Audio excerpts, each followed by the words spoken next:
ازاي تستعلم عن أرصدة البنوك للمتوفي؟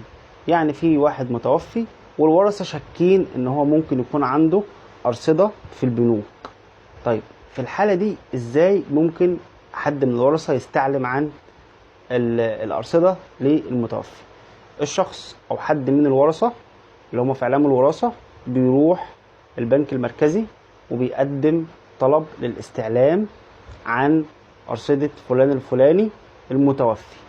بعد كده بيسدد رسوم المقررة عن الطلب ده، واللي تقريبا بتبقى من 200 و 300 جنيه على حد علمي لحد آخر التحديث.